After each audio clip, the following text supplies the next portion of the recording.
We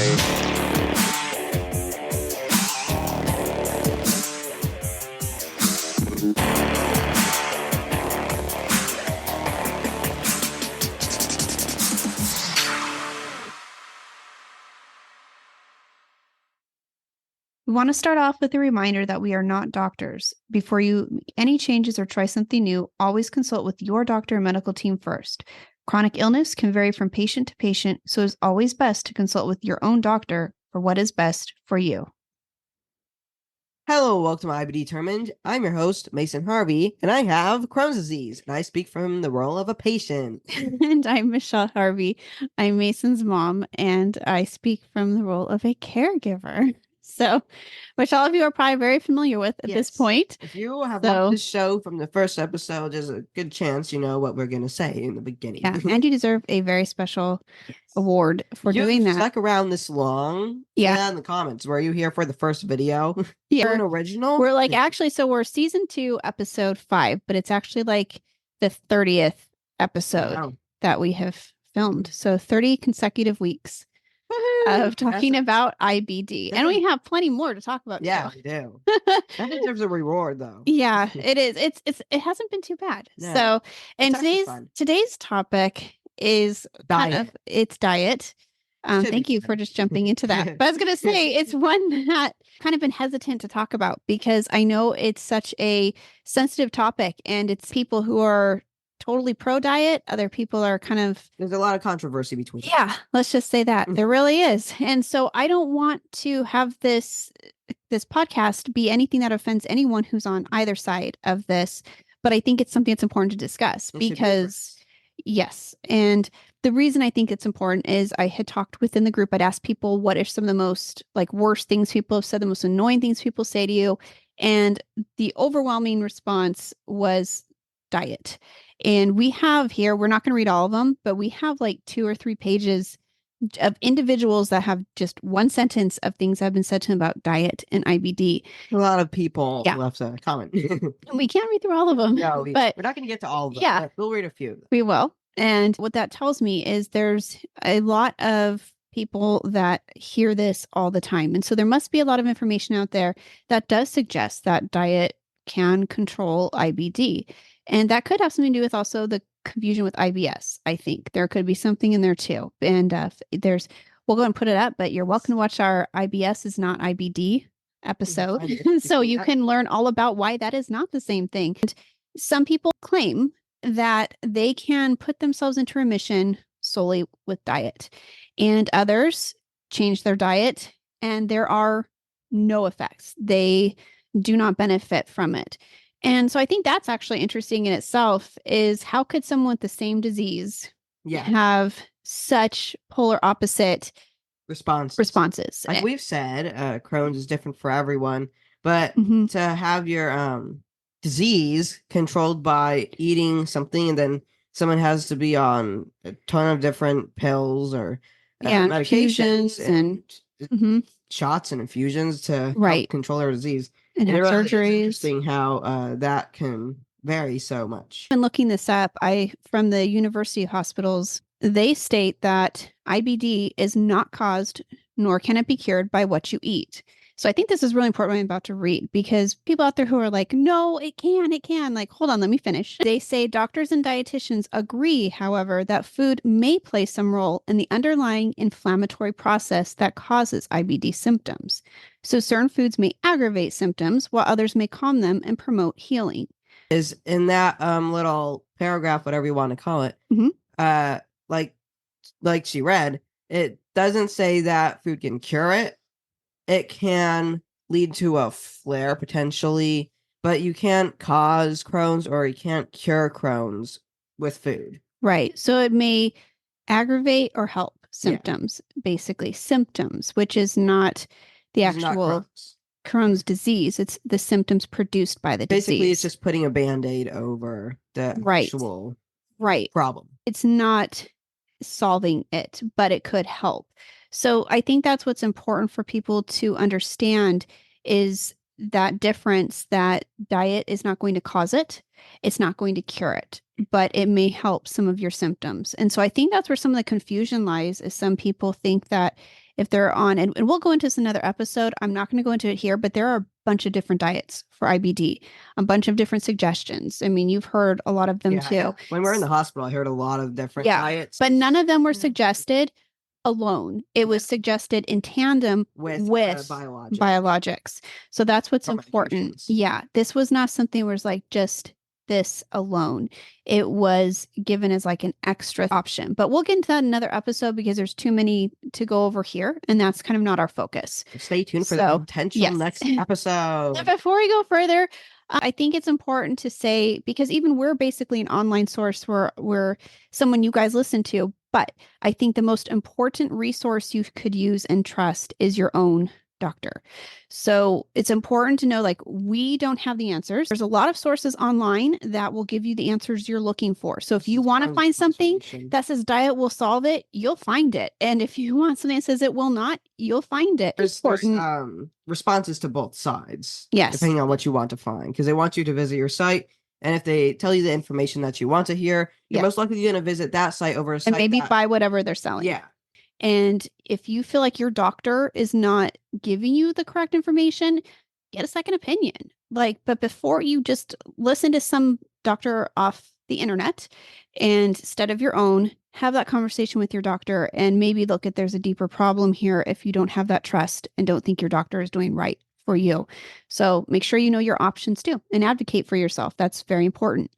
These are the comments that kind of sparked this whole podcast and made us go, wow, okay. I'll read the first one. Yeah. The first one on this long list is, if you just change your diet, ...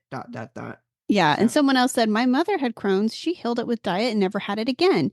And these are not Crohn's. This is what, just to be clear, this is what Crohn's patients are being told. Mm-hmm. So like if they say, yeah, I have Crohn's disease, these are the responses they're getting. So this isn't a Crohn's patient saying this themselves. This is the responses they're getting. So that's important to know. Yeah. Another one says they got blamed saying, oh, his diet is the cause.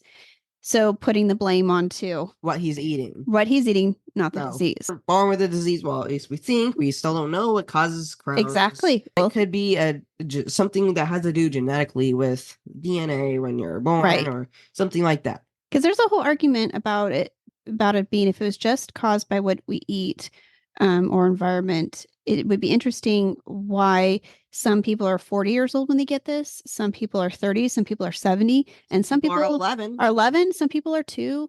Anyways, just something to think about.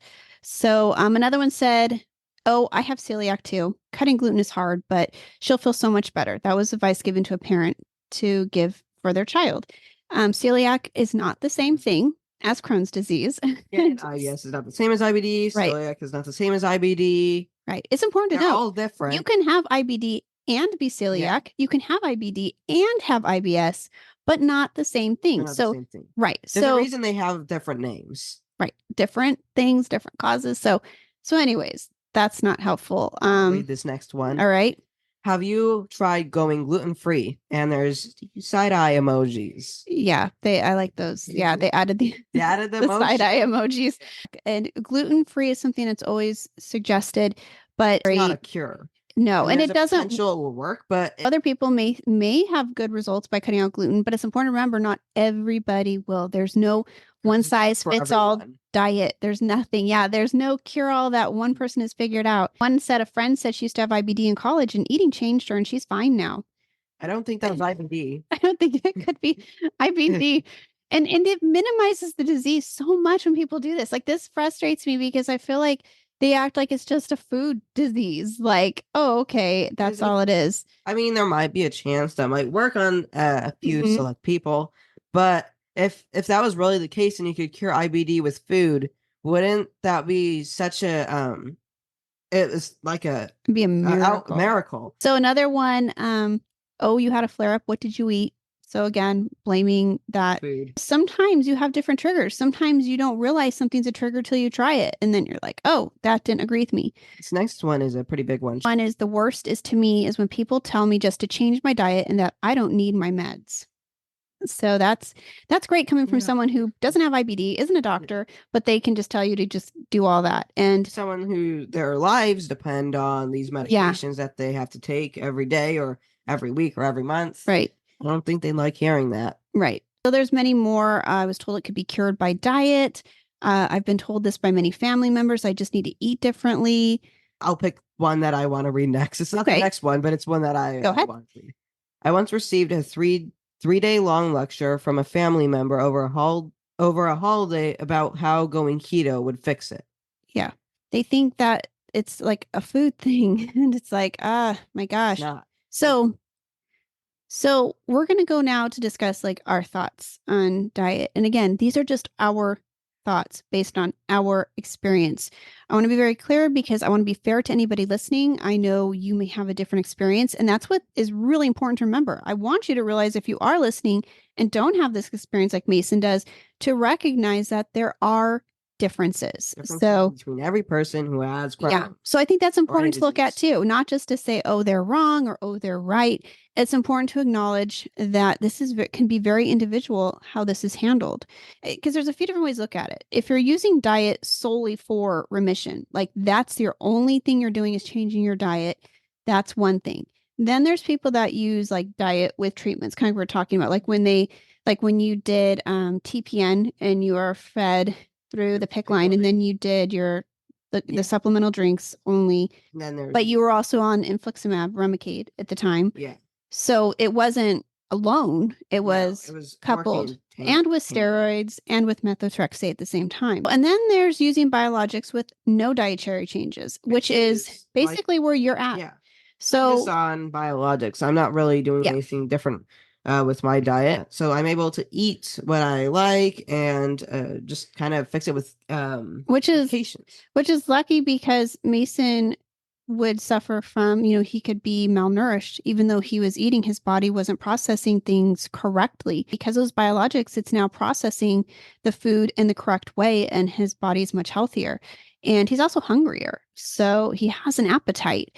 It was in 2020. I had to eat, but because I was in flares a lot to the hospital and in the hospital, I wasn't really that hungry. But now I'm hungry because we got that flare under control. And so because I guess what we're saying too is, like, if he didn't get that under control, like he was saying, he wasn't hungry. So just doing dietary changes, he would have been no appetite. It would have been really hard to encourage him and to eat things that were restrictive. Like, if you're on a certain diet, you can only eat this right now and this. And if he was already not hungry, could you imagine being told like, oh, you can't have that. Yeah. But you could have this, which doesn't sound good to you at all. So there's that whole situation too, which I know some parents listening, you can relate to. I also think the other thing with diet is people just wish it was that simple. Right? Like, how easy would that be if you didn't have to do all the biologics? You didn't have to pay for it. You didn't have to fight insurance. You didn't have to go to the hospital. And just stop eating bread and boom, you're good. And it was like your body is healed. I think that obviously there's a little bit more than that, but right. And I mean, it's not like we're saying sarcastically, but that's kind of like an example of like, we wish it was that simple.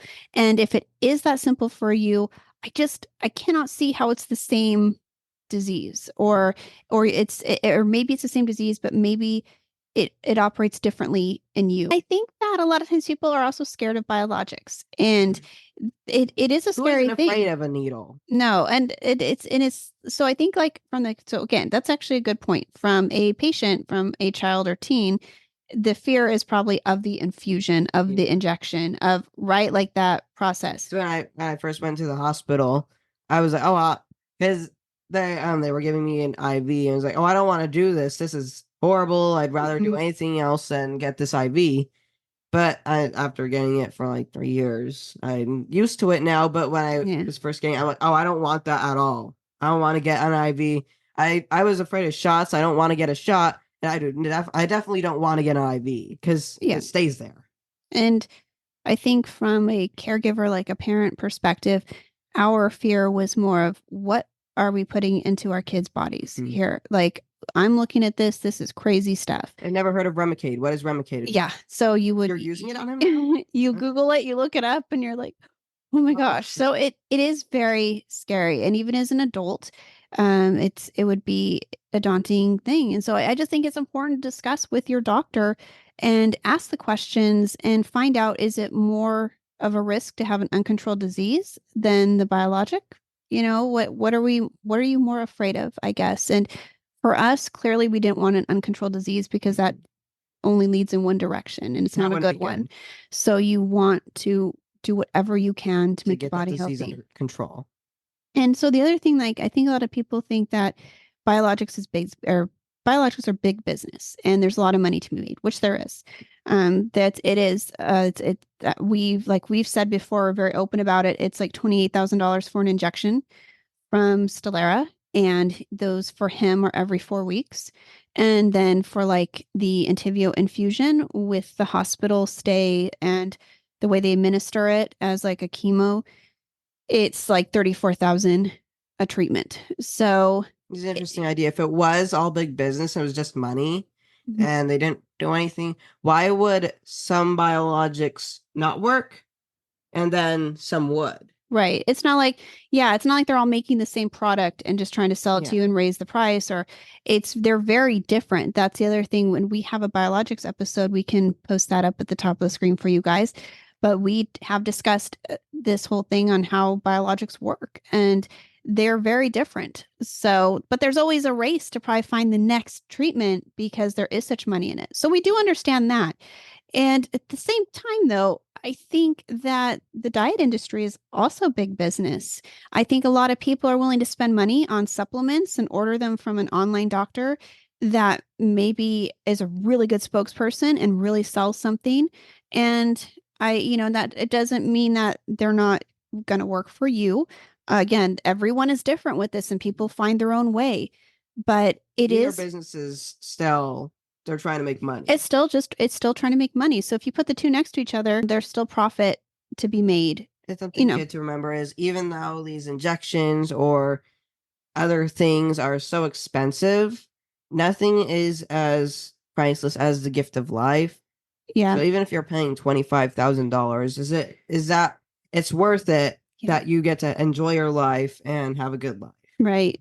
And I think that's another podcast to talk about. The best part is you only have to pay a fraction of that. Well, we do because we have insurance. Maybe let us know if you think that'd be interesting in a podcast, like advice, because we know we have different programs to help assist and pay for these. So what are some different programs? Yeah. So if that's something, maybe that's, let us know. And otherwise, I think that'd be an interesting podcast to kind of help everybody. We got 2 new podcast ideas. Yeah, we do. We'll have to just rewatch so we don't forget because I'm not taking notes. So I think it's important, like we said, that there are triggers and that can help you, but they're not necessarily going to cure Crohn's. And so maybe you did find a diet, maybe you did find a supplement that helps those triggers and helps you not flare, which is great. But it's just important to remember, even with biologics, neither of these things, is curing the disease. Whether you're paying for a 25,000 shot or you're just kind of excluding a certain type of food out of your diet, it's not curing it. It's just a Band-Aid that is being put over the disease. Right. It's not going to cure it, but it's going to make you feel better. Right. And I think there's several Band-Aids. So that's why I think there's a combinations of things that work. And I think that, until we actually get to the root cause of it and they can find a treatment or a cure, even better for this. And I think the other thing that is frustrating when people discuss diet is it's really important to be careful when you tell someone to change their treatment to your own. I think it's important to share your experience, kind of like what we do, but also realize that ultimately you need to find a treatment that will work for you. Like just because it's different for everyone. Like Mason's on Stelara and Entyvio. Maybe Stelara doesn't work for you. Maybe Remicade works for you. Remicade didn't work for me, but it might work for you. Right. I would never say, get off those. Only thing that's going to work is if you get on 2 biologics and it's Stelara and Entyvio. And I might now, if people ask, I would say, well, this is what worked for Mason. And maybe we're not going to say, make sure you get on this because these are the only 2 that work. Because we have one of his friends is on Remicade and that has worked for her since the day she was diagnosed. And that has been her go-to. But if we just based Mason on her, he'd be very ill right now. So that's just why it's important to remember that your answer may not be somebody else's. It's good to maybe discuss and say, hey, this is what worked for me, but to not just think there is one answer. Yeah. And science is always changing. And so keep talking to your doctors, keep researching and find out how things are changing. And in the reality of it all, too, diet does play a role, but in all aspects of life, not just someone with IBD. I think it can be argued, even without it, diet is important. Having a healthy, balanced diet is important. And so there is something to that. Obviously, a body is healthier when you are treating it healthier with what you're feeding it. And some people, even without IBD, a regular person might get heartburn from eating something. Another person may get a stomach upset from eating something else. And you know it. You can't eat pizza for 5 days straight. It's the only thing you eat. You got to have pizza one for lunch. Then you got to have something different for dinner. Then you have something different the next day. It can't be all the same. Right. It does make sense how with IBD, just like a normal person without IBD, it would have triggers too. And so it's just important to identify those triggers and just remember that diet affects everybody. So it does matter. Diet does play a role, I think, in IBD because it plays a role in anybody's lives. I think that's important to remember. But I think it's just upsetting when there's the assumption that diet is the only thing that affects IBD.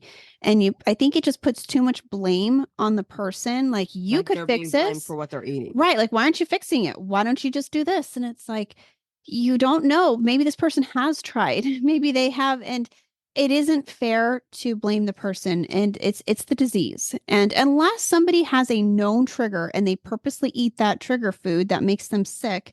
And I think, honestly, that's different if it's something like that. But for the most part, most people with IBD know their triggers and they are not going to purposely eat something. They do not want that pain. Like that. No, it's painful. It's bad. Like they're not going to want to risk that. So I think more times when you're acting like somebody doesn't know, it feels like, okay, most people would not do that with this disease. And if you don't have the disease, it's like, well, do you know what you're talking about? Because I'm the one with the disease and I should know my disease better than someone who doesn't have this disease. Yeah. Yeah.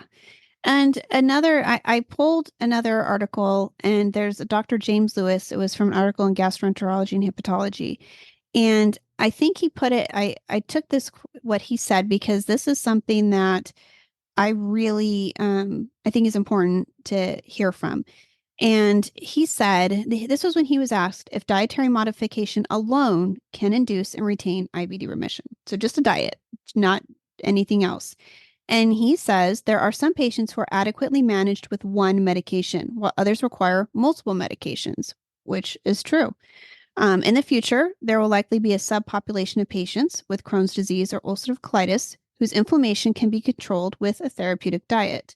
For other patients, dietary manipulation may be made through therapy that can allow them to use less immunosuppression and still remain in remission. And then finally, as with all medical therapies, there will almost certainly be a subset of the population in which dietary therapy is completely ineffective. But that's kind of what we've always thought, is that you get this diagnosis, but is there different subpopulations within that? Is there different subsets of Crohn's disease where certain people can change?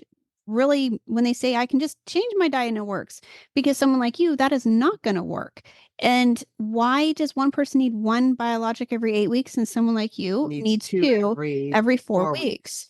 And so it really just does seem like this disease needs to be attacked with how it's personally attacking the person. They need to figure out why it is doing that. Why is it different for everyone? Yeah. So I just found that really interesting because it really does vary. And that's why it's not good to give one size fits all answers to this disease. When somebody says, I have Crohn's, don't tell them, yeah, you can just cure it. No. Well, that worked for you. Didn't work for me. Right. Important to remember. We did have a dietitian for Mason who was an IBD dietitian, and she did give us guidance. So we did have certain flare diets, things we tried when Mason was in a flare, but that was under guidance. That wasn't me going online asking another parent what they give their child and me doing that. that would not be safe. So it is very important to remember, like, if you're an adult, you can make your own decisions.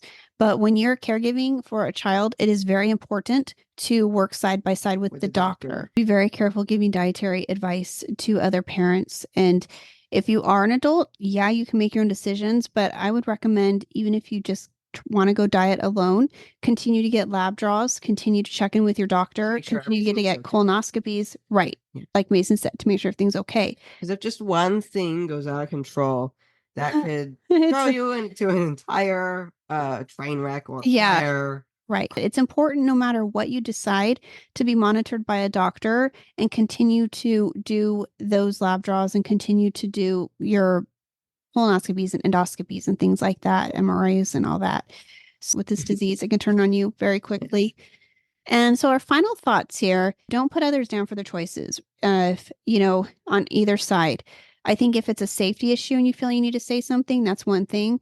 But otherwise, if it's not hurting anybody, and if somebody, like, don't be rude. If it's dangerous for that person, give them a warning.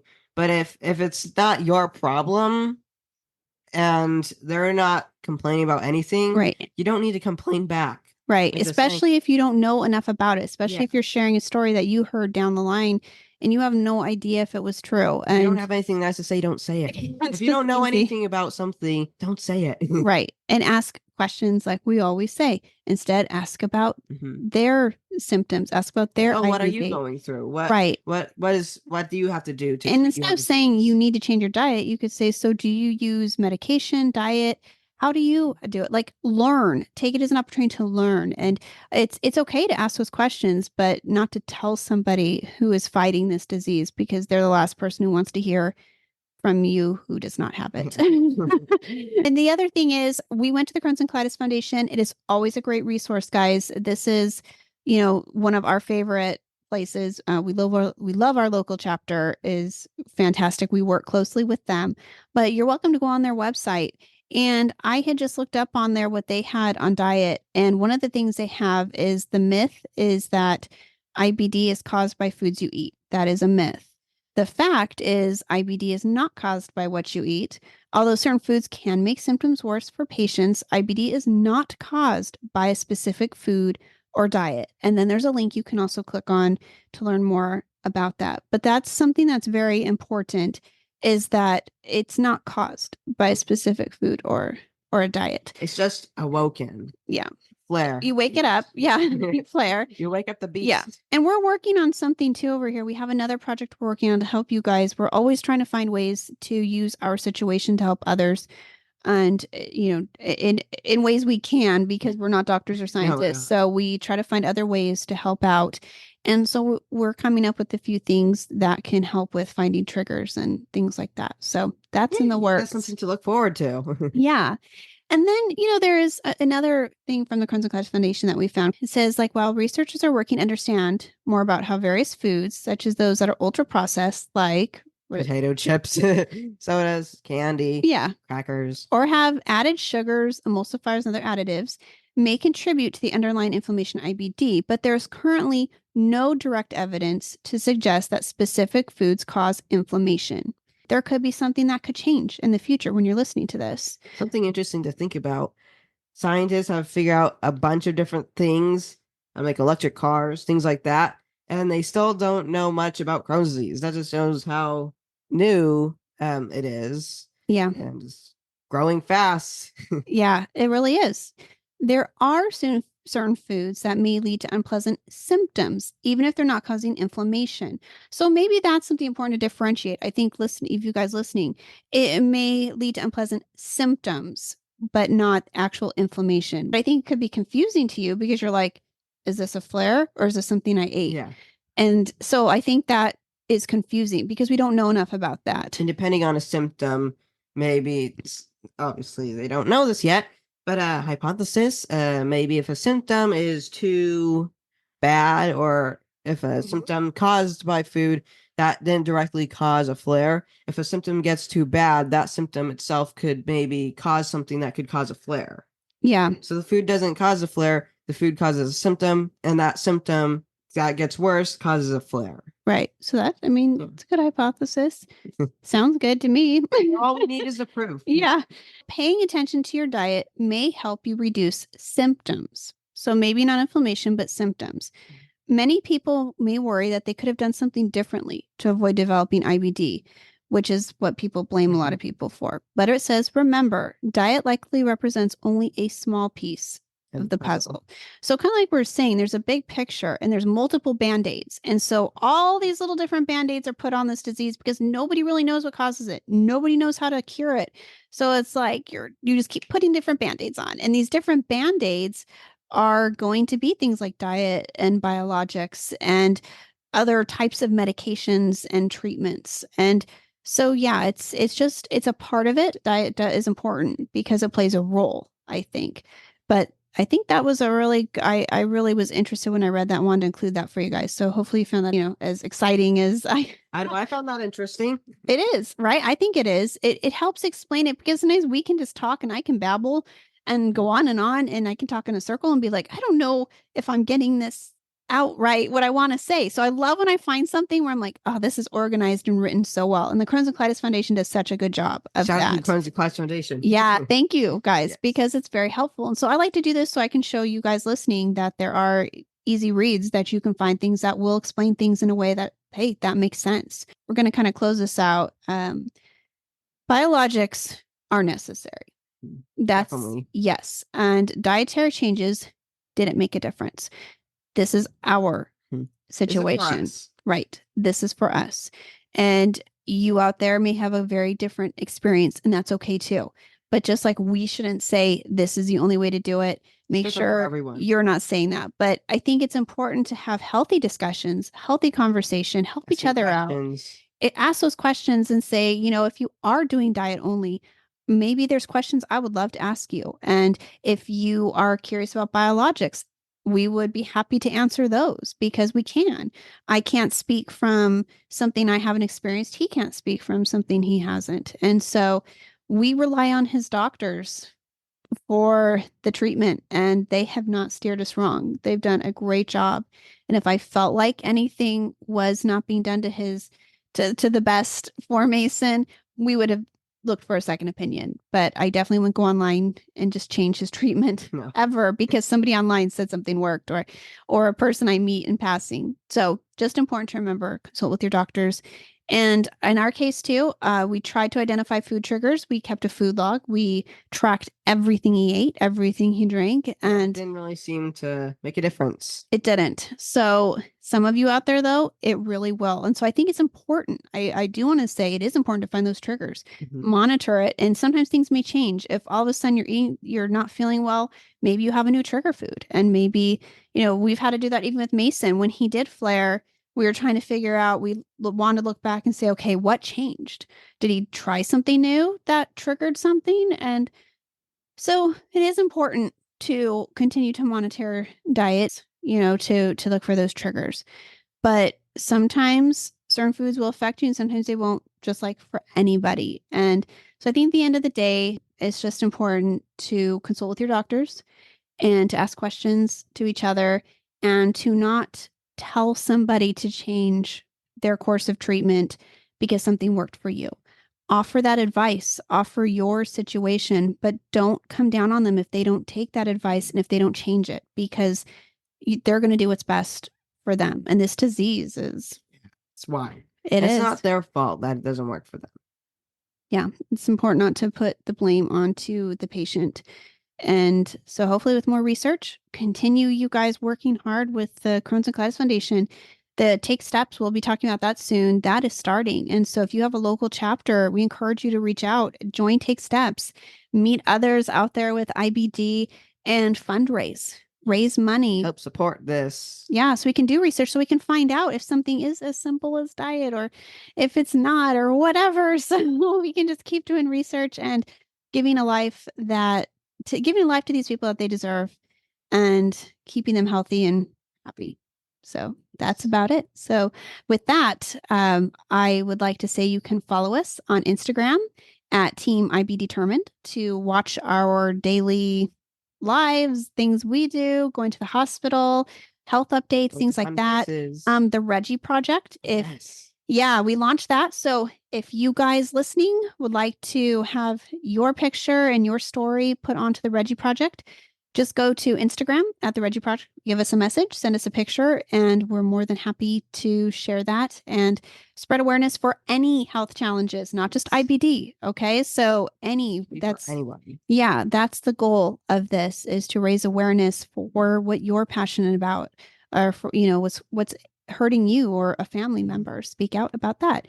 And you can also listen to our podcast on any podcast stations like Spotify, iHeartRadio, Amazon Music, or Apple Podcasts, or wherever it's played. And if you like watching it, make sure to go to YouTube. And if you are on YouTube, make sure to like and subscribe. And if you want to be notified every time we post a video, make sure to hit that bell icon. Yep. And we've been getting comments. Yeah, we have, which is helpful and exciting. And we love hearing from you guys, and we're just going to keep doing this because this is a labor of love. This is our time off. Mason doesn't have school today, and I'm not working. So, but technically now we are working because we're doing this. So, wow. Yeah. So, we do a lot of behind the scenes work. It's a full couple days of research and prep that go into these episodes.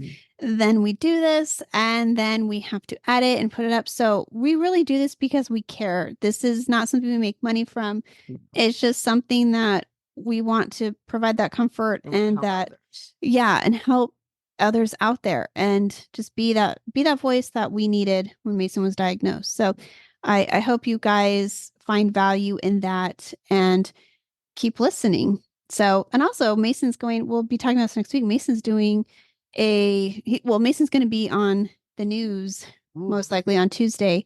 Yeah, he's going to be working with the San Diego Blood Bank and Rady Children's Hospital to speak out on the need for blood donations. So we'll be able to share more about that next week. So stay tuned. We'll let you know how that goes. Yes. So hopefully it's good. Donate your blood.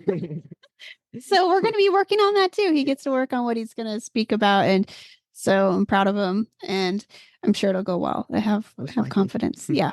So, all right, guys. Well, thank you for listening. Have a great day. We'll see you in the next video. Yep. See you guys on the next episode and video. Podcast. Yeah. All right. Bye, guys. Bye. We hope you will stick around, tune in, and reach out to us with your own journeys. We are excited to give you an inside view of what it takes to be a caregiver and what it's like to be a patient. And most of all, we hope you'll maybe be able to apply something you hear on here that might help you in your own life. Sometimes life changes, and it's all about how you handle the journey.